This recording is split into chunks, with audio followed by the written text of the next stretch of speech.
Glória a Deus, paz do Senhor aos irmãos.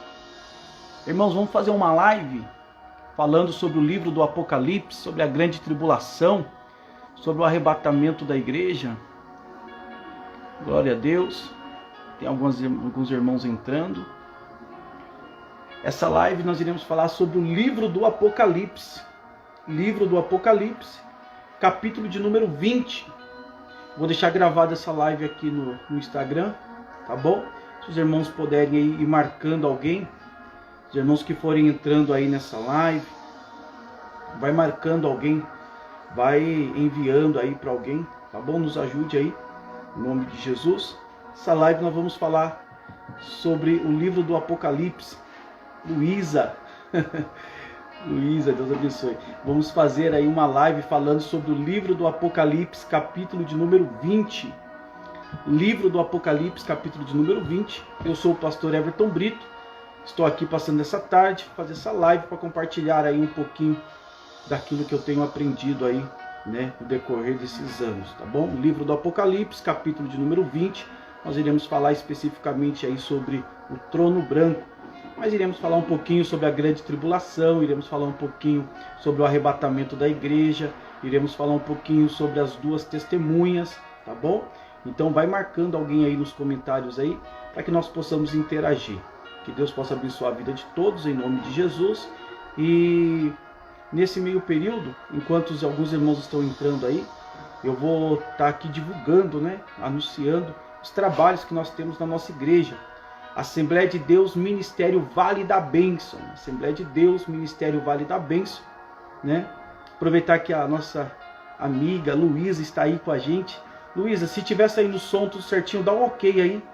Só para me saber se está saindo o áudio. Senão eu fico falando aqui, tá mudo e aí ninguém ouve. Só coloca um ok, só para você me ajudar. Tá saindo o som? Coloca só um ok e eu já vou saber que o som está saindo. Por favor, se você puder me ajudar. Beleza, então vamos lá. Dia 24 desse mês, nós teremos aí o nosso projeto Eis-me Aqui. Estou até com a camisa do projeto aqui, ó. Eis-me Aqui será a segunda edição desse projeto. A gente já vai estar postando aí nas redes sociais aí o cartaz oficial. Projeto Eis-me Aqui será agora dia 24, na Assembleia de Deus, Ministério Vale da Bênção. Vai começar às 19 horas, tá bom? Fica no Jardim Aeroporto 3, Rua Campo de Marte 430. Rua Campo de Marte 430, o bairro é Jardim Aeroporto 3. Então, dia 24, será no sábado, teremos aí o nosso projeto Eis-me Aqui. Um projeto voltado totalmente para jovens, mas nem só os jovens, né, que irão desfrutar desse momento de comunhão, de koinonia, esse momento de interagirmos aí um com os outros e podendo oferecer aí a Deus louvores. A Bíblia diz que quando nós formos nos reunir, seja uns com palavra, outros com louvores, outros com salmos, nós devemos fazer tudo isso com alegria, né?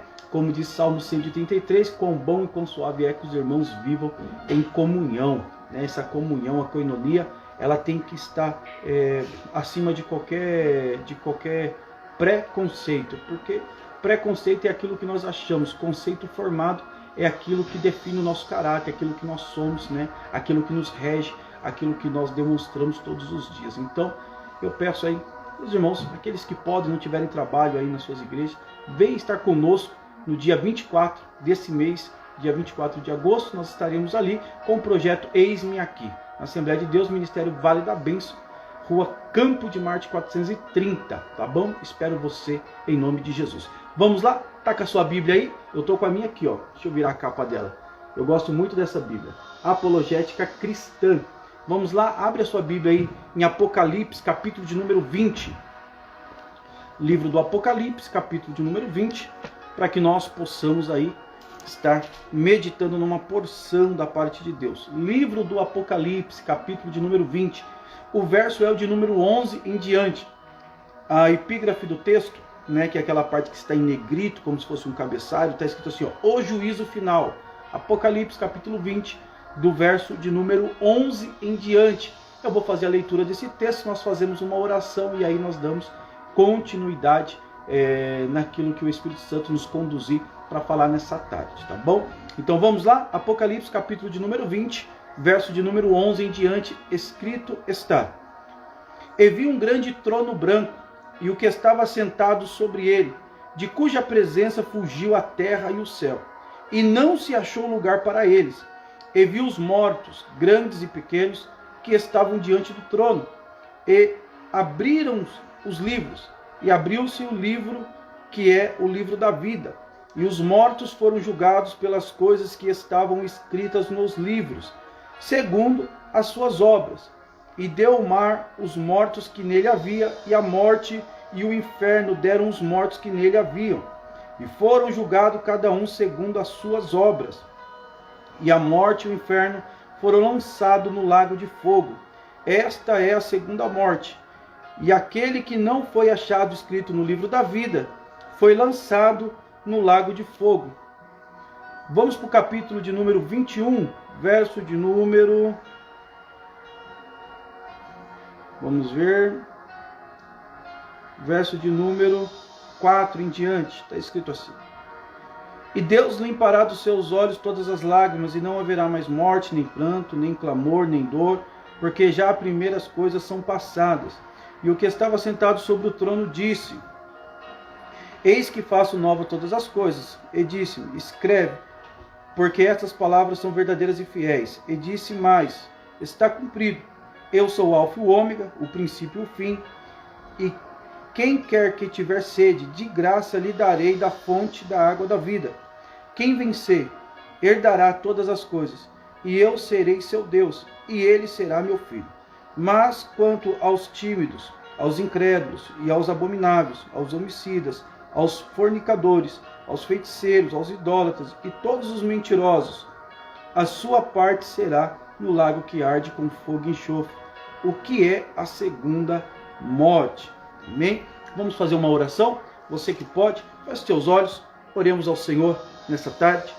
Senhor nosso Deus e Pai, no nome do Senhor Jesus Cristo, graças damos ao Senhor, porque o Senhor é bom e a tua misericórdia dura para sempre. Nesta tarde, nós te agradecemos por mais uma oportunidade que o Senhor nos concede. Obrigado a Deus, porque o Senhor achou por bem acrescentar mais um dia de vida, para que nós pudéssemos estar aqui, Senhor, podendo respirar, falar, se mover, e tudo isso porque o Senhor é misericordioso, a tua graça tem nos sustentado, as tuas mãos está sobre a nossa vida. Somos gratos ao Senhor por tudo quanto o Senhor tem feito, sempre reconhecendo que toda honra, toda glória vai para o Senhor, porque o Senhor é Criador dos céus e da terra. A tua palavra nos ensina e nós cremos desta forma, que o Senhor, pelo poder da tua palavra, criou céus e terras, e pela força do seu poder o Senhor sustenta até os dias de hoje. O mais importante, meu Deus, que nós, Senhor, frisamos nesta tarde é, além do Senhor ser todo poderoso, habitar nos mais altos céus, o Senhor também, meu Pai, que tem cuidado de cada um de nós. Quem somos nós? Quem é o homem? Porque hoje está aqui, amanhã já não existe mais, mas mesmo assim, o Senhor, meu Pai, tem nos dado fôlego de vida. Por isso nós acreditamos que o maior milagre, a maior manifestação do teu amor é todos os dias pela manhã, quando nós acordamos, abrimos os nossos olhos, respiramos, porque o Senhor tem nos sustentado cada dia que o Senhor achar por bem acrescentar. Por isso nós te agradecemos, em nome de Jesus. Amém e graças a Deus. Que Deus possa abençoar aí a vida dos irmãos. Amém? Então essa live vai ficar gravada, essa live vai ficar salva aí no Instagram. Né? O texto que nós fizemos leitura agora é Apocalipse capítulo de número 20, que fala justamente sobre o trono branco. E aqui, irmãos, algo que a gente precisa entender. Existem dois tronos nesse período de juízo, nesse período de grande tribulação, nesse período que antecede o estado eterno ou o tempo do fim, apontando aí para a eternidade. Qual seriam esses dois tronos? Seria o tribunal de Cristo e o trono branco. O tribunal de Cristo, para que não haja confusão, o tribunal de Cristo será o julgamento em que Cristo irá dar os galardões para aqueles que o serviram, para aqueles que fizeram a sua obra aqui na terra. Todos nós sabemos que nós, quando fazemos a obra de Cristo, Tudo isso tem um valor, tudo isso tem uma paga, pode-se assim dizer. Por quê? A própria Bíblia diz, não é em vão o vosso trabalho na obra do Senhor. Por que que não é em vão? Porque nós seremos recompensados, irmãos, nós seremos recompensados. A maior recompensa já é o nome que está escrito no livro da vida, é a salvação por intermédio de Cristo Jesus. Mas também seremos recompensados com galardões, seremos galardoados. A Bíblia diz que Deus, ele é galardoador, ou seja, ele é aquele que gosta de presentear. Então nós iremos receber galardões, nós iremos receber recompensa, iremos receber posições, quando nós estivermos de frente do tribunal de Cristo, né? Haverá o arrebatamento da igreja, já vou falar isso aqui um pouco mais de detalhes, para que nós possamos aí adentrar dentro daquilo que nós vamos falar hoje. Então o tribunal de Cristo será logo após, né, o arrebatamento da igreja. Haverá o tribunal de Cristo e depois do tribunal de Cristo as bodas do Cordeiro, né? As bodas do Cordeiro é aquele período que nós iremos cear com o Senhor, cumprindo assim a profecia liberada pelo próprio Senhor Jesus, quando na última ceia ele vai dizer assim, eu não tomarei de novo do fruto da vide, até que eu faça isso no reino do meu Pai. Então, irmãos, Jesus ele participa da última ceia com os discípulos, né? E ele deixa aí essa palavra. Nossa irmã Luana entrou, nosso irmão Flávio, Diácono Flávio, Deus abençoe a vida de vocês. Nós estamos aqui falando sobre Apocalipse, capítulo de número 20, que se refere ao trono branco. Fala-se acerca do trono branco. Nós iremos falar sobre trono branco, tribunal de Cristo, arrebatamento da igreja. Nós iremos falar sobre as duas testemunhas, iremos falar sobre o falso profeta, sobre o anticristo, sobre a batalha de Amargedon. Nessa live, essa live vai ficar salva. Você que pode, marca aí alguns amigos, envia para alguém, compartilha aí, tá bom? Vai colocando nos comentários se está sendo edificante para você, deixa aí um amém, tá bom? E aí nós vamos interagir. Então, só para não confundir, trono branco com tribunal de Cristo. Tribunal de Cristo, quem participa é só a igreja que foi arrebatada. Por quê? Porque a recompensa é para a igreja, o galardão é para a igreja. E o trono branco, irmãos, são para todos os mortos ímpios, todos aqueles que morreram, mas que não reconheceram Deus de nenhuma forma na sua existência, não aceitaram Jesus e por aí vai. Esses irão participar do julgamento do trono branco, que nós chamamos ali dos gentios ímpios, né? Será desde lá da época de Adão. Imagina quanto tempo, desde Adão, todo esse período da terra aí, da existência humana, até acabar a grande tribulação, que se encerra ali com a batalha do Armagedon e dá início ao milênio, que é os mil anos em que Cristo irá reinar por 1000 anos. Nosso irmão Gustavo, Deus abençoe. Gustavo, estou com a camisa do projeto Eis-me Aqui, hein? Já lancei aqui na live dia 24. Se você puder colocar aí nos comentários, coloca dia 24 de agosto, sábado, segunda edição aí do projeto Eis-me Aqui. Eu agradeço se você puder fazer isso, tá bom, Gustavo? Deus abençoe. Então, quando passar o período de 1000 anos, que Cristo irá reinar nesse período de 1000 anos, então passou o período de 1000 anos, então dará início ao trono branco, que é o capítulo de número 20, justamente aqui do livro de Apocalipse que nós acabamos de ler. Então, vamos dar sequência. Nós lemos aqui no capítulo de número 20, do verso de número 11 em diante. Olha o que está escrito no verso 11. E vi um grande trono branco, e o que estava sentado sobre ele, de cuja presença fugiu a terra e o céu, e não se achou lugar para eles. Isso daqui é interessante. Isso aqui, irmãos, nós precisamos esmiuçar, nós precisamos entender um pouco. Por que o trono é branco? Porque esse branco do trono está falando da santidade de Deus. Deus é santo, Deus é justo, Deus é verdadeiro. O branco representa o juízo, o branco representa a justiça de Deus. Melhor dizendo, o branco representa a justiça. Por que o trono é branco? O trono é branco porque representa de fato aí a justiça de Deus. Mas olha aqui que interessante. Quem está sentado nesse trono branco, irmãos? Isso daqui é surpresa para muitos, hein? É o nosso Senhor e Salvador Jesus Cristo. É claro, hoje, Jesus ele é o nosso advogado fiel. Hoje Jesus ele intercede por nós. Hoje Jesus é aquele, irmãos, que todas as vezes que há acusação contra os seus escolhidos, ele está ali para interceder, dizendo: Senhor, eu derramei o sangue por eles, eles aceitaram, eles se redimiram, se humilharam, se arrependeram. Então Jesus hoje ele é o nosso advogado fiel. Mas nessa ocasião de capítulo 20 de Apocalipse, Jesus não será mais o advogado. Agora o papel inverte. Jesus será o juiz.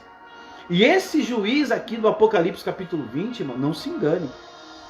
Esse juiz do capítulo 20, esse daqui não tem como burlar. Não tem como dar o jeitinho brasileiro. No capítulo 20 do Apocalipse, que fala do trono branco, que fala de Jesus, não. Aqui ele, como juiz, ele irá dar a paga daqueles que morreram sem salvação, que de alguma forma, por algum motivo, estavam distanciados de Deus. Retorno a dizer, desde o período de Adão, quando Adão foi expulso do Jardim do Éden, que ali começou a humanidade se multiplicar, né? Depois vem dilúvio, depois vem toda aquela sequência de eventos, né? Que nós chamamos ali de períodos da dispensação. Então, olha só, todo esse período, as pessoas que morreram e não tiveram uma aliança com Cristo, com Deus, de alguma forma, não adoraram a Deus, fizeram coisas abomináveis, esses morreram no seu pecado. Esses morreram no seu pecado. Então esses estarão diante do trono branco. Jesus agora será o juiz. Olha que interessante ainda no verso de número 11, que diz assim: de cuja presença fugiu a terra e o céu, e não se achou lugar para eles. Você consegue entender isso aqui? A justiça desse juiz ela é tão grande, tão poderosa, é tão terrível esse momento, que a terra e os céus fogem da presença dele. Sabe o que isso aqui? Isso aqui é simbólico, irmãos. Isso aqui é simbólico. Por que a Bíblia expressa que fugiu a terra e o céu? Talita, Deus abençoe sua vida, viu? Deus abençoe, Talita. Por que Deus deixa claro que a terra e os céus fogem da presença de Deus? Apocalipse capítulo 20, verso 11. Porque não haverá lugar para se esconder do juízo de Deus. Não haverá lugar para se esconder desse dia do julgamento. Não haverá, irmãos, aonde se esconder. A terra e os céus fugiram, deixando bem claro que não haverá lugar para se esconder.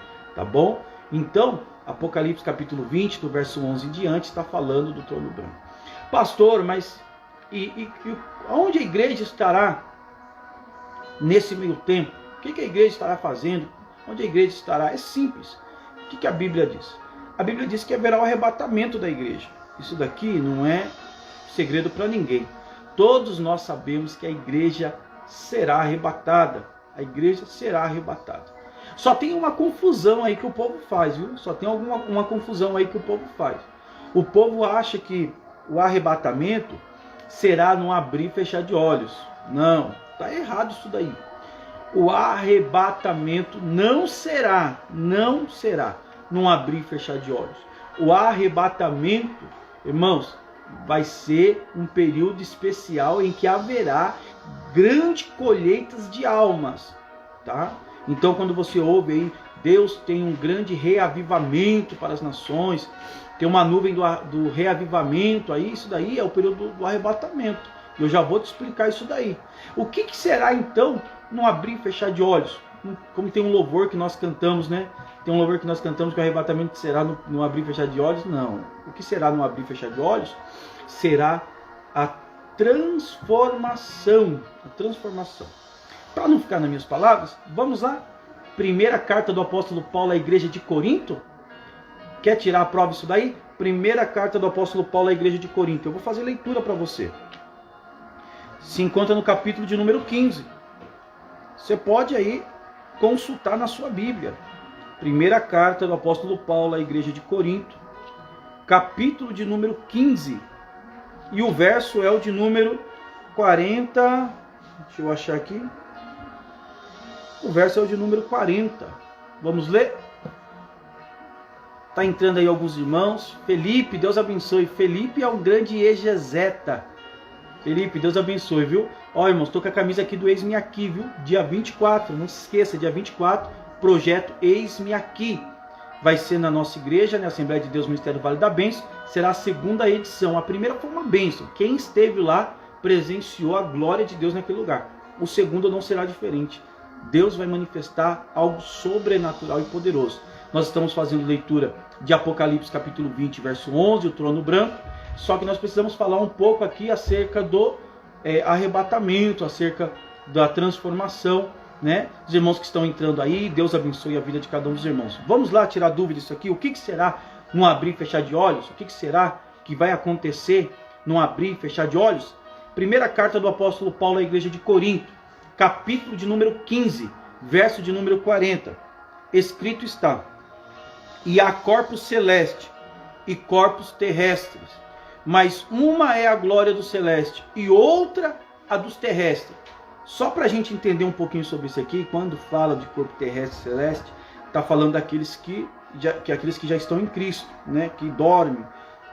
1 Tessalonicenses capítulo 4, 16, quando fala acerca do arrebatamento, diz, né, que aqueles que morrerem em Cristo ressuscitarão primeiro. Então, corpo celeste e corpo terrestre. Verso de número 41. Uma é a glória do sol, outra a glória da lua, e outra a glória das estrelas, porque uma estrela difere em glória de outra estrela. Ontem, na ministração da Santa Ceia na nossa igreja, eu falei um pouquinho sobre isso aqui. Ontem, na ministração da Santa Ceia, eu falei um pouquinho, quando nós estávamos falando ali sobre todos sermos iguais perante Deus. É claro, irmãos, aqui nós precisamos fazer essa separação, tá?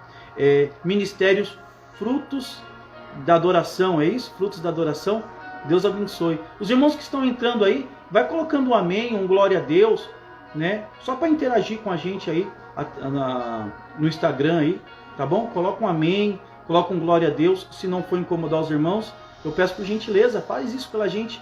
Coloca aí glória a Deus, porque cada vez que você dá glória a Deus, Deus, ele sela essa palavra que está sendo ministrada no seu coração. Depois você não vai esquecer, o Espírito Santo vai te fazer lembrar. Quando você estiver falando sobre este assunto, você vai lembrar daquilo que você ouviu. É interessante, porque a ciência atual, ela diz, e seja comprovado, irmãos, pela ciência atual, que tudo aquilo que nós vemos, ouvimos e falamos, de alguma forma fica gravado no nosso subconsciente, desde o período da gestação. Você sabia disso? Irmãos, isso daí é para dar glória a Deus em pé. Isso aí é para glorificar o nome do Senhor. Por quê? Porque Deus, ele é perfeito. E aí tudo aquilo que nós ouvimos, vemos e falamos, fica gravado no nosso subconsciente. Glória a Deus por isso, né? Então fica tudo gravado no nosso subconsciente. Desde o momento que você estava lá no ventre da sua mãe e o seu pai falava contigo no ventre da sua mãe, tudo aquilo ali está gravado, em alguma parte do subconsciente seu está gravado, tá bom? Então olha, os pregadores, eles costumam dizer assim, eu já escutei muita gente falando assim, todos nós somos iguais perante a Deus, não há ninguém maior nem menor, não há ninguém... Eu concordo, em partes. Todos nós somos iguais perante a Deus quando o requisito é salvação, porque Deus não faz acepção de pessoas, tá? Então grave isso aí no seu coração, guarde isso daí, leva com você. Todos nós somos iguais perante a Deus no requisito salvação, tá? Para ser salvo, todos nós somos iguais, tá? Não existe maior, menor, não existe pecadão, pecadinho. Arrependeu, creu em Cristo Jesus, mediante a fé no Filho de Deus, que é Cristo Jesus, você está salvo. E aí, né, o selo já é o sangue do Senhor Jesus. Então, para a salvação, todos nós somos iguais. Mas, irmãos, a requisito de glória por obras feitas, aí o negócio é diferente, tá? Nós lemos aqui, ó, no verso 41. Uma é a glória do sol, outra a glória da lua, e outra a glória das estrelas, porque uma estrela difere em glória de outra estrela. Por quê? Quando nós formos estar diante do tribunal de Cristo, tá? Quando nós formos estar diante do tribunal de Cristo, nossa irmã Juliana, Deus abençoe. Irmãos, os irmãos que estão entrando aí, ó, coloca um amém, coloca um glória a Deus nos comentários aí. Eu só te peço isso, Coloca aí um glória a Deus, tá bom? Nos comentários. Por favor, coloca aí amém, glória a Deus. Só para a gente interagir, tá? Então o que acontece? Nós estamos falando do Apocalipse capítulo 20, verso 11 em diante, que fala sobre o trono branco. O trono branco é sentença final de condenação para aqueles que morreram sem Cristo. Quando nós falamos de tribunal de Cristo será onde nós iremos receber o nosso galardão. E quando nós formos receber o nosso galardão, todas as nossas obras serão pegas e serão jogadas dentro do fogo. E aí a obra que for de feno vai queimar. A obra que for de palha vai queimar. De madeira vai queimar. A que for de prata, a que for de ouro, essas que forem de prata e de ouro terão uma recompensa. Mas quem fez obras de palha, de feno, de madeira, irmãos, infelizmente essas obras irão se queimar, irão se perder, vão ficar aí sem galardão, tá? Mas aqueles que fizeram a obra, e essa obra tem peso de prata, tem peso de ouro, essa obra será recompensada. E aí é onde entram os galardões, né? O que seria, por exemplo, uma obra de palha, de feno, uma obra de madeira? Quando você faz a obra de Deus, mas a sua motivação é diferente, a sua motivação não é do reino. Por exemplo, quando você faz a obra de Deus para aparecer a alguém. Quando você faz a obra de Deus por causa de status. Quando você faz a obra de Deus por causa que você está cobrando algum valor por aquilo, porque você está recebendo alguma recompensa por aquilo aqui na terra. Então essas obras para Deus não tem nenhum peso. Por quê? Porque você já recebeu o seu galardão. Mas quando você faz a obra de Deus visando as obras que estão perecendo, visando almas para o reino de Deus, visando justamente o crescimento do reino de Deus, essas obras têm peso. Por exemplo, um exemplo simples para que nós possamos entender, para que nós possamos compreender como que será mais ou menos a forma de ser contado essas obras que nós fazemos. Por exemplo, que hoje, vamos supor que hoje eu saísse para fazer evangelismo. E aí eu fizesse isso, mas não divulgasse isso para ninguém. Pegasse e fosse fazer o evangelismo. Aí eu estaria fazendo evangelismo, iria por semáforo, parou o semáforo, pararia os carros, falaria do amor de Cristo, falaria, olha, Jesus te ama, Jesus tem uma obra para fazer na sua vida, quer entregar sua vida para Jesus? Isso seria um evangelismo. Ir na casa das pessoas, falar do amor de Cristo, perguntar se pode fazer uma oração, orar pelos enfermos, orar pelos parentes, falar da palavra de Deus, se alguém tiver curiosidade, poder dar instrução. Só que de repente, enquanto eu estou fazendo isso, alguém me vê. Aí eu vou estar numa igreja. Aí alguém pega a oportunidade e fala, olha, queria aqui parabenizar o nosso irmão, né, pastor Everton Brito, porque eu vi ele fazendo evangelismo. Só que agora aquilo entrou no meu coração e a minha motivação agora vai ser diferente. Quando eu sair no outro dia para fazer evangelismo, eu não vou mais sair sem que ninguém saiba. Eu estarei fazendo para que eu possa receber aplauso, esperando que alguém veja. Então você percebe que está fazendo a mesma coisa, mas com um propósito diferente, com motivação diferente. Quando eu faço a obra por amor às almas que estão perecendo, eu recebo um galardão de Deus por isso. Quando eu faço a obra esperando receber algum benefício, receber algum reconhecimento humano, isso daí é um perigo. Por que é um perigo? Eu não posso fazer a obra de Deus esperando receber aplausos. Eu não posso fazer a obra de Deus esperando receber reconhecimento humano. Eu tenho que fazer a obra de Deus esperando agradar aquele que me chamou para a grande obra. Porque quando nós lemos em Filipenses 1,6, aquele que começou a grande obra, ele é fiel para terminar ou para aperfeiçoar até o dia da vinda do Senhor. Irmãos, ele vai aperfeiçoar aqueles que são sinceros, aqueles que estão fazendo a obra, não pelos outdoors da vida, mas que estão fazendo a obra com amor às almas que estão perecendo. Esses receberão galardão da parte de Deus. Mas quando eu faço a obra de Deus motivado por status, motivado por aplausos, motivado por posição eclesiástica, vou fazer para que meu líder o veja, vou fazer para que eu possa ser honrado no meu ministério. Irmão, sai fora disso, sai fora disso. Isso não há nenhum prazer diante dos olhos de Deus. O que há prazer dos olhos de Deus é nós entendermos uma coisa: fomos chamados para servir, fomos chamados para resgatar aquele que está cansado, sobrecarregado, oprimido nas garras do adversário da nossa alma, que é Satanás, a antiga serpente e o dragão. Então, o que os irmãos precisam entender? Quando nós lemos 1 Coríntios, capítulo de número 15, e o verso 41 fala: uma é a glória do sol, outra a glória da lua, e outra a glória das estrelas, porque uma estrela difere em glória de outra estrela. Está falando de galardão. Cada um receberá um galardão diferente, de acordo com as obras que aquela pessoa fez. De acordo com as obras que aquela pessoa fez. Tá bom? Então vamos pular para o versículo de número 50, só para a gente poder ganhar tempo. Só para a gente poder ganhar tempo, porque eu estou falando acerca o que é no abrir e fechar de olhos. Não é o arrebatamento da igreja, mas é a transformação do corpo. Olha aí o verso de número 50, de 1 Coríntios capítulo 15. E agora digo isto, irmãos, que carne e sangue não pode herdar o reino de Deus, nem a corrupção herdará a incorrupção. Agora o verso 51. Eis aqui vos digo um mistério. Na verdade, nem todos dormiremos, mas todos seremos transformados. Num momento, num abrir e fechar de olhos, ante a última trombeta, porque a trombeta soará, e os mortos ressuscitarão incorruptíveis, e nós seremos transformados. Amém? Então, o que será num abrir e fechar de olhos?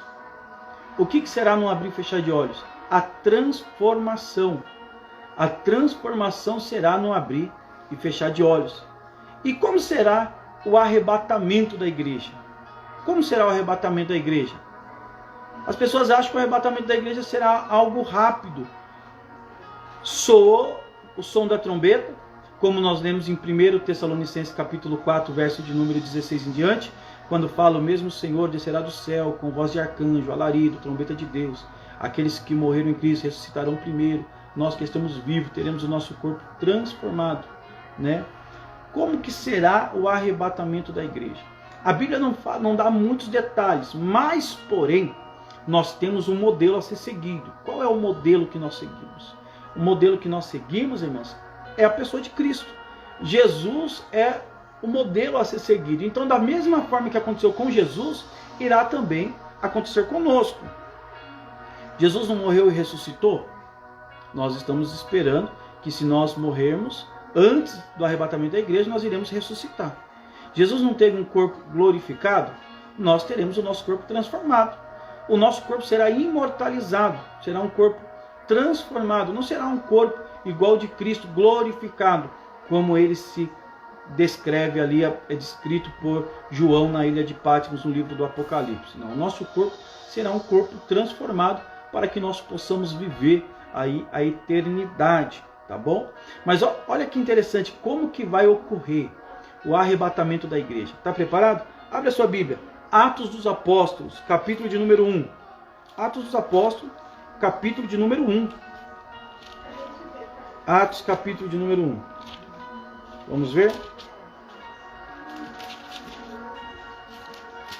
Atos dos Apóstolos, capítulo de número 1.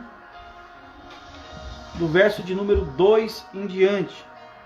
Está escrito assim: até o dia em que foi recebido em cima, depois de ter dado o mandamento pelo Espírito Santo aos apóstolos que escolhera, aos quais também, depois de ter aparecido, se apresentou vivo com muitas e infalíveis provas, sendo visto por eles por espaço de 40 dias, e falando do que respeita ao reino de Deus. Então está aqui, irmãos. Como será o arrebatamento? O arrebatamento acontecerá. Antes da igreja ser arrancada da terra, nós iremos viver algumas transformações, né? E essa transformação será justamente para que nós possamos colher o maior número de almas para o reino de Deus. Assim como Jesus, ele morreu, ressuscitou, ficou 40 dias entre os discípulos, nós ficaremos um período de 40 dias. E nesse período de 40 dias, Deus vai operar por intermédio da igreja coisas maiores do que ele opera nos dias de hoje. Nesse período de 40 dias vai ser comum pessoas serem arrebatadas de um lugar para o outro, de uma cidade para outra, de um estado para o outro. Haverá muita conversão de alma, irmãos, nesse período do arrebatamento da igreja. Haverá muito, nesse período haverá, né, esse grande reavivamento, né? Porque muitos sinais miraculosos irão acontecer. Muitos sinais miraculosos irão acontecer. Aí haverá o arrebatamento da igreja. No período em que a igreja for arrebatada e a igreja for retirada da terra, então nesse momento haverá um caos na terra. Por quê? Imagina quantos milhões de pessoas serão arrancados da terra no arrebatamento da igreja. Então haverá um grande caos na terra. Nesse momento se levantará o anticristo. E o anticristo virá com uma proposta. A proposta que o anticristo virá é de trazer paz para toda a terra. E ele terá muitos recursos para isso. Por quê? As pessoas que forem arrebatadas, quantos cristãos, irmãos, existem? Que são muito bem de vida, são ricos, são milionários. A riqueza vai ficar tudo aí. Vai ficar tudo abandonado nos bancos, mansões, carros importados. Vai ficar tudo aí. Todos os patrimônios, essas igrejas enormes, igrejas, né, gigantescas que nós conhecemos aí, vai ficar tudo aí. O anticristo, de certa forma, vai tirar proveito disso. Como vai ser arrancado um grande número de seres humanos da terra no arrebatamento, então vai ser muito fácil ele conseguir colocar em ordem o restante que sobrar. Então o anticristo ele irá se levantar e ele terá 3 bases que vai sustentar o seu poder, que vai sustentar a sua estadia enquanto ele estiver exercendo esse ministério, enquanto ele estiver exercendo este ofício, enquanto ele estiver agindo como o anticristo na terra. Esses 3 pilares, né, que são muito importantes para a sociedade, que ele vai estar regendo, que ele vai trazer aí uma solução. Primeiro vai ser o governo, vai ser uma ordem mundial, né? Ele vai unificar, vai tentar unificar todos os povos. Por isso que é um período de falsa paz, né? Ele vai tentar unificar. Ele vai mexer na parte da economia. Vai ter uma moeda que será válida em todo o planeta. Uma moeda só. E isso hoje para nós já não é causa de espanto. Por quê? Porque hoje já tem moedas virtuais, né? Eu ouvi falar há pouco tempo, vi algumas notícias, que já os Estados Unidos já tem um projeto de lançar o dólar digital, com o objetivo de tirar as cédulas de circulação. Então, isso daí já não é novidade para nós. Então vai chegar um tempo, se os Estados Unidos de fato conseguir lançar o dólar digital, e isso dando certo, todas as outras moedas, irmãos, vão seguir o mesmo caminho. Por quê? Porque é tendência. Se deu certo com uma grande potência, todas as outras também irão seguir o mesmo caminho. Então haverá uma moeda única. Ele vai mexer na economia, ele vai mexer no governo, porque hoje cada país aí tem o seu governo, cada país tem aí o seu líder de estado, né? E de certa forma cada governo tem o seu poder sobre o estado que ele está ali, que ele está regendo. Só que quando se levantar o anticristo, de alguma forma será passado poderes para esse homem, por causa dos benefícios que ele está trazendo. Então ele vai ter poder sobre todas as nações, ele terá um poder, ele será aí um majoritário em todas as nações. Então haverá uma única moeda, haverá um único governo e haverá também uma única religião, porque são os 3 pilares que conseguem estabilizar uma sociedade, conseguem estabilizar uma sociedade. Será uma religião, que é a religião ecumênica, né? Que vai ser aceito, todos os tipos de religiões serão aceitos, não terá mais briga em relação à religião, à crença, essas coisas. Então será uma religião única para todo mundo, será um governo único e será uma moeda única. Só que aí, de contrapartida, para que ele possa conquistar todos os povos, vai acontecer algo importante, né? Por quê? Porque se levanta também uma figura sendo chamado de falso profeta, né? O anticristo em si, ele não será um homem religioso. O anticristo não. O anticristo, ele não tem nenhum tipo de religião. O próprio Daniel, quando está profetizando acerca do anticristo, se não me falha a memória, em Daniel capítulo 11, ele vai estar falando lá que esse que se levantará, ele não seguirá aos deuses dos antepassados, nem aos deuses das mulheres, nem às crenças das mulheres, e ele não tem nenhum tipo de religião. Mas o falso profeta será uma pessoa religiosa. O anticristo, ele se levantará dos gentios, dos povos gentios. Como que nós sabemos qual é a separação que será feita nesse período que é aí a grande tribulação? Os 7 anos profetizado por Daniel acerca das 70 semanas. 69 semanas já aconteceu, já se cumpriu e foi aberto aí o período da graça.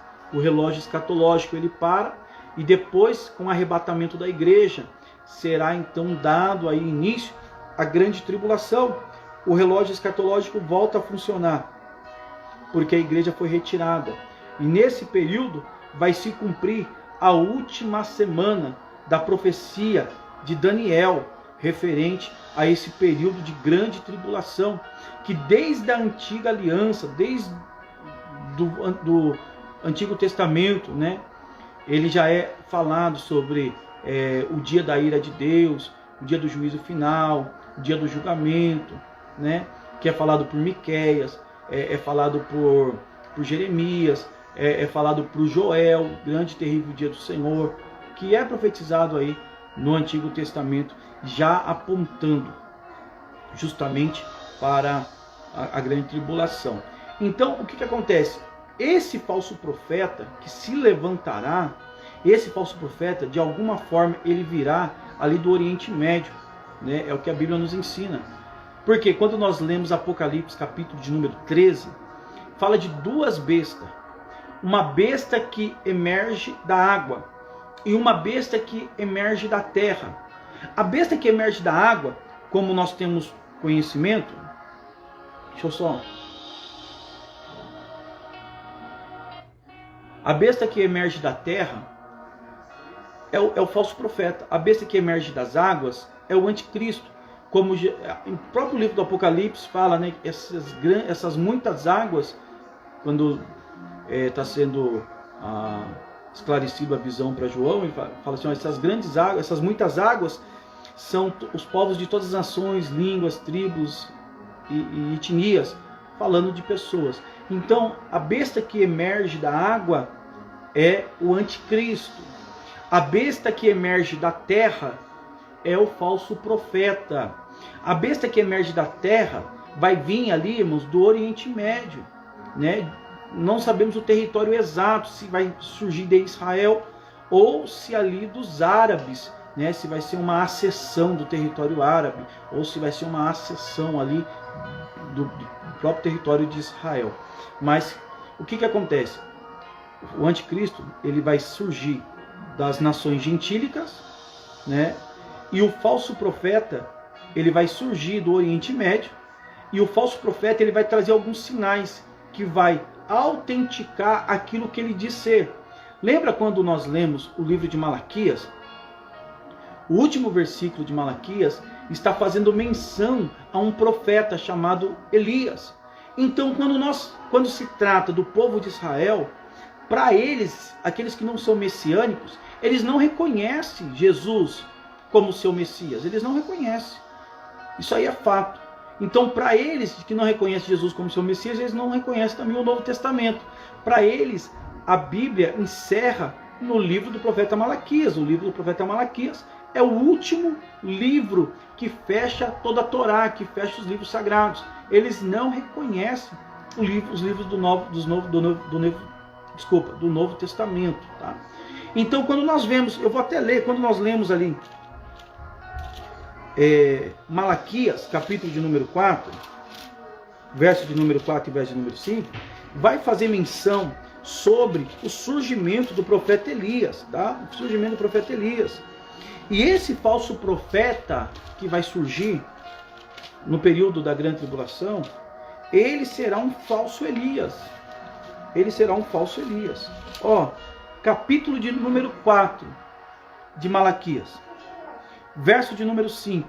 Capítulo 4, verso 5, está escrito assim, ó: eis que eu vos envio o profeta Elias, antes que venha o dia grande e terrível do Senhor, e converterá o coração dos pais aos filhos, e o coração dos filhos aos seus pais, para que eu não venha a ferir a terra com maldição.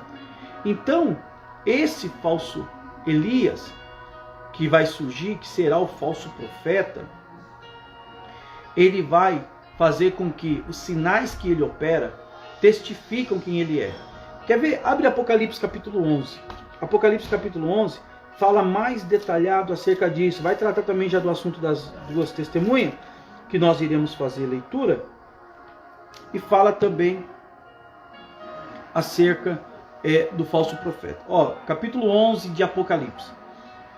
A epígrafe do texto, aquela parte negrito que fica ali no cabeçalho, está escrito: as duas testemunhas. Ó, o verso 1. E foi-me dado uma cana semelhante a uma vara. E chegou o anjo e disse: levanta-te e mede o templo de Deus, e o altar, e o que nele adora. E deixa o átrio que está fora do templo, e não meça, porque foi dado às nações, e pisarão a cidade santa por 42 meses. E darei poder às minhas duas testemunhas, e profetizarão por 1260 dias, vestidas de panos de saco. Estas são as duas oliveiras e os dois castiçais que estão diante de Deus, diante do Deus da terra. E se alguém lhe quiser fazer mal, fogo sairá da sua boca e devorará os seus inimigos. E se alguém lhe quiser fazer mal, importa que assim seja morto. Esta tem o poder para fechar os céus e para que não chova nos dias da sua profecia. E tem poder sobre as águas para convertê-las em sangue e para ferir a terra com toda sorte de praga, quantas vezes quiser. E quando acabarem o seu testemunho, a besta que sobe do abismo lhe fará guerra e as vencerá e as matará. E fazerá o seu corpo morto na praça da grande cidade, que espiritualmente chama Sodoma e Egito, onde o seu Senhor também foi crucificado. E homens de vários povos, tribos, línguas e nações verão seu corpo morto por 3 dias e meio, e não permitirão que o seu corpo morto seja posto em sepulcro.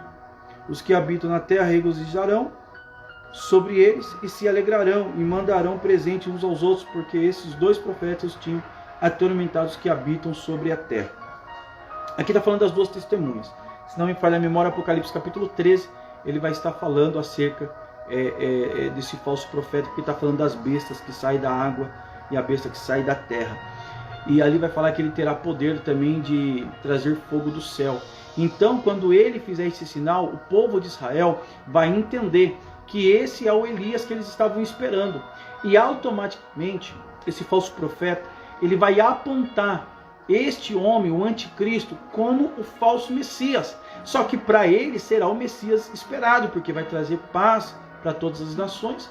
Então o povo de Israel, por intermédio do falso profeta, eles irão reconhecer o anticristo como o Messias que eles esperavam. E nesse momento que todas essas coisas estiverem acontecendo, né, o falso profeta ele vai ter um poder muito importante, porque ele é o mediador, é ele que faz essa mediação. Assim como quando nós vemos ali o João Batista anunciando o reino de Deus e preparando os caminhos, as veredas para Jesus, quando nós vemos ali ainda não é a manifestação da profecia de Malaquias capítulo 4, verso 4 e 5. Por quê? Porque Elias ainda irá voltar. Elias ainda irá voltar. E aí é que nós entramos aqui no caso das duas testemunhas. Lembra que eu comentei com os irmãos? A Bíblia deixa bem claro. No verso de número 3, do capítulo 11 de Apocalipse. E eu darei poder às minhas duas testemunhas, e profetizarão por 1260 dias. 1260 dias, irmãos, no ano judaico, representa 3 anos e meios, porque o ano judaico é de 360 dias, é diferente do nosso. Então, esse 1260 dias representa justamente metade do período da grande tribulação, 3 anos e meios. E a Bíblia diz, no verso de número 4, estas são as duas oliveiras, os dois castiçais que estão diante de Deus, diante do Deus da terra, já fazendo aí um link ao que foi profetizado por intermédio de Zacarias. Zacarias, capítulo de número 4, do verso de número 11, se não me falha a memória, né, ele está falando ali acerca das duas oliveiras, né? Então fala de pessoas literais, E olha aqui, o verso 6. Este tem poder. Não, primeiro, o verso 5. E se alguém lhe fizer mal, fogo sairá da tua boca e devorará os seus inimigos. E se alguém lhe quiser fazer mal, importa que assim seja morto. Estas têm poder para fechar o céu, para que não chova nos dias da profecia. E tem poder sobre as águas para converter em sangue, e ferir a terra com toda sorte de pragas, quantas vezes quiser. Então aqui nós já temos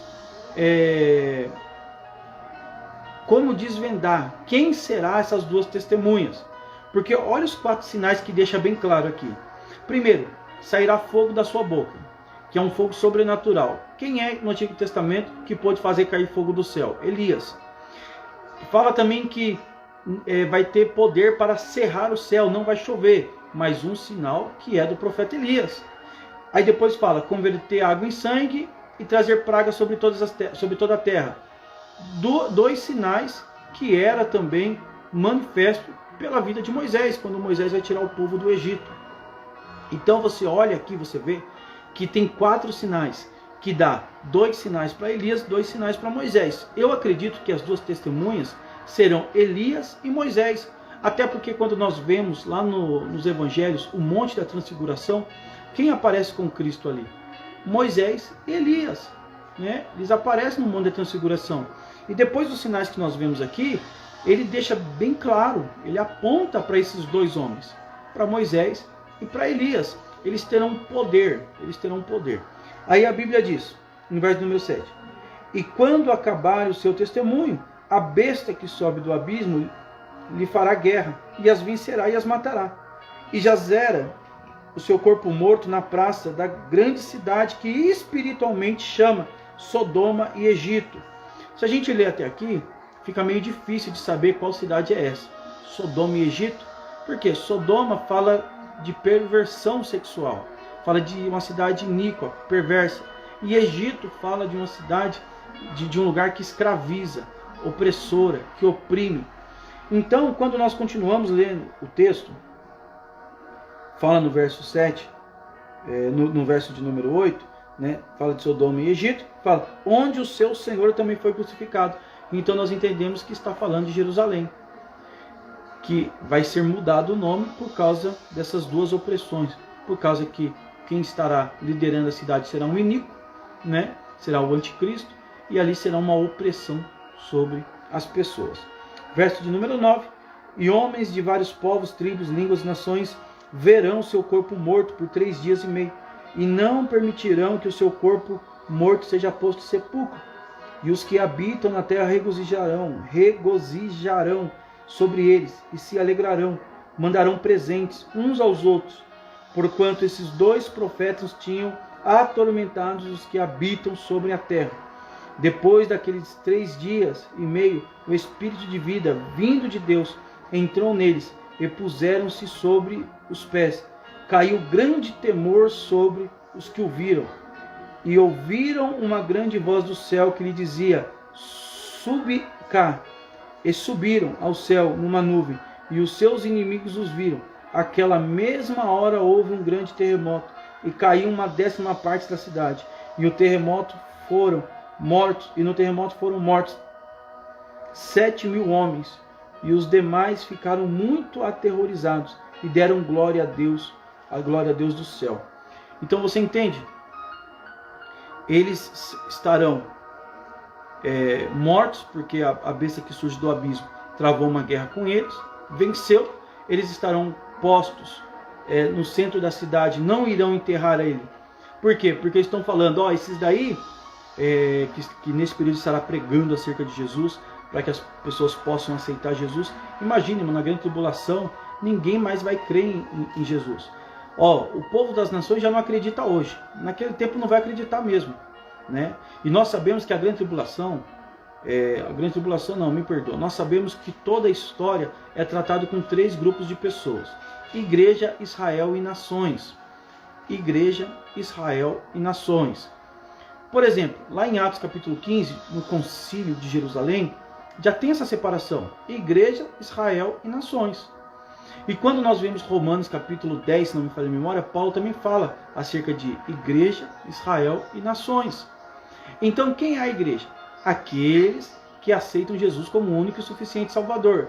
Pode ser judeu ou não, pode ser judeu ou gentil. Aceitou Jesus como único e suficiente Salvador, passa agora, é transportado para esse lugar chamado igreja, se torna uma igreja. Os judeus são aqueles que são nascidos de Jacó, que são naturais, né, que guardam a lei, não aceitou Jesus como único e suficiente Salvador, não reconhece Jesus.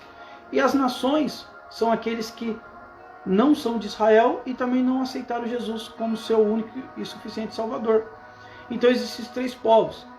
Nesse período estará sendo pregado pelas 2 testemunhas acerca disso, acerca de Jesus, que é necessário aceitar Jesus. Só que para o povo judeu, para eles o Messias que eles esperavam é o anticristo que se manifestou.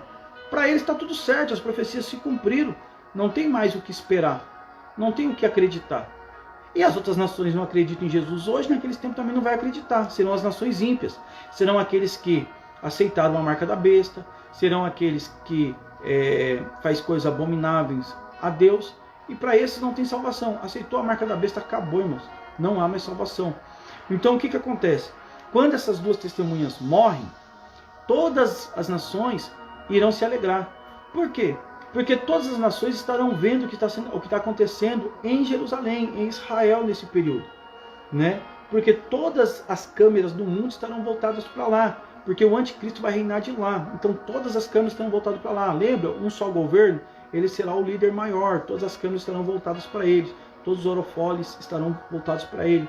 Só que acontece que quando essas 2 testemunhas morrem, eles se alegram, porque eles eram aqueles que perturbavam toda a terra, até o momento que eles ressuscitam.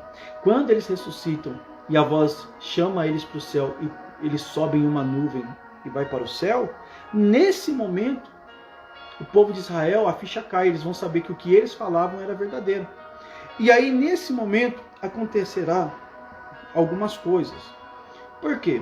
Porque nesse momento as outras nações, por exemplo, Rússia, Estados Unidos, China, que são as maiores potências, eles vão começar a travar guerra contra o anticristo.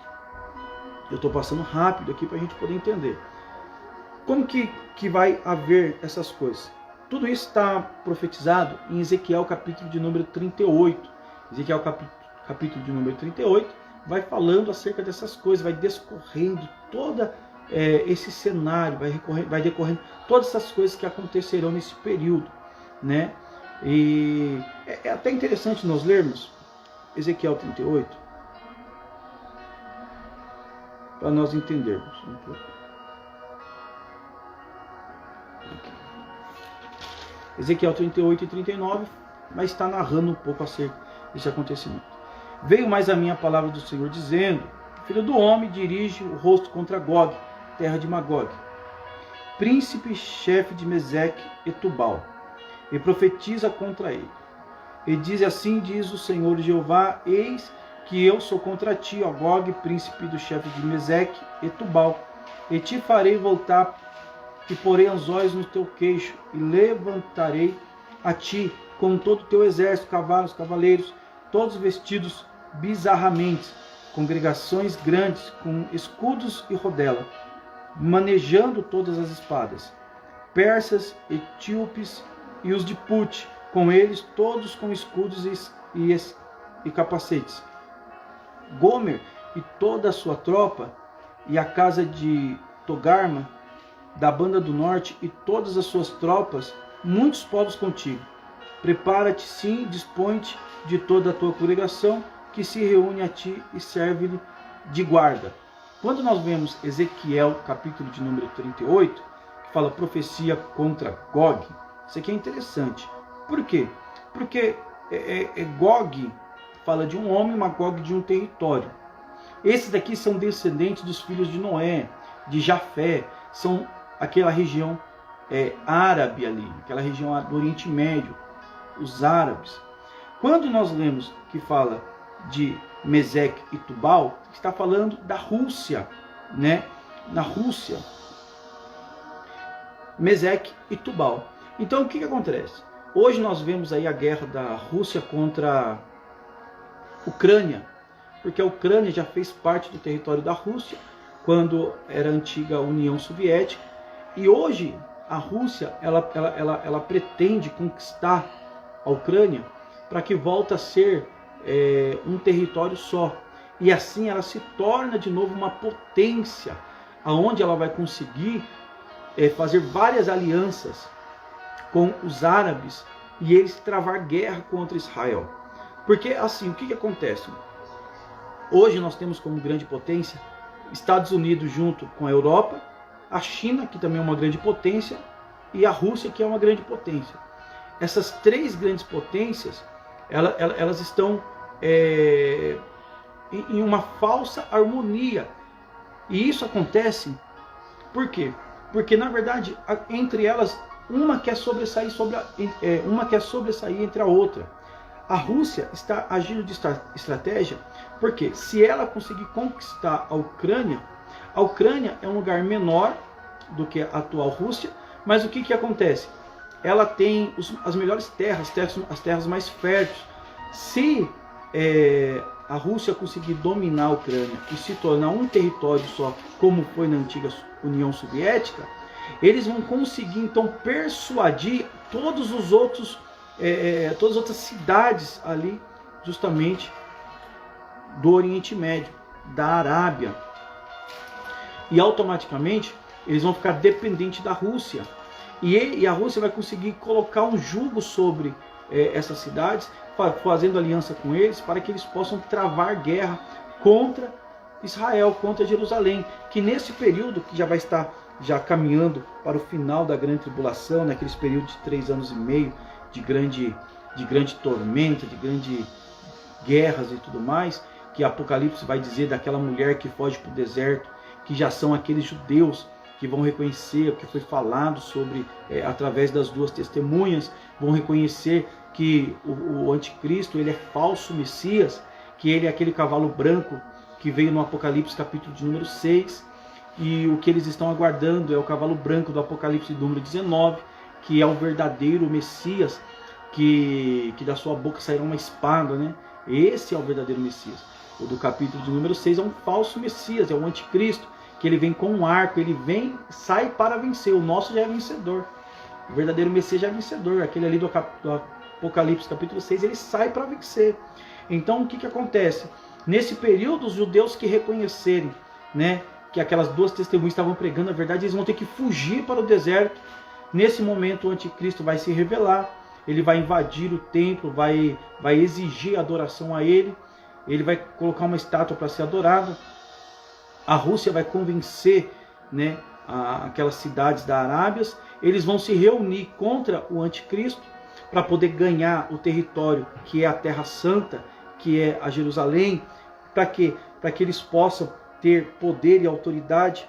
Só que nesse meio tempo o anticristo vai convocar todos os outros povos que têm lealdade a ele. E eles irão travar uma guerra. Eles irão travar uma guerra no Vale de Megido. No Vale de Megido, eles vão travar uma guerra, né? O anticristo vai vencer a Rússia. O anticristo vai vencer a Rússia, vai subjugar algumas outras nações.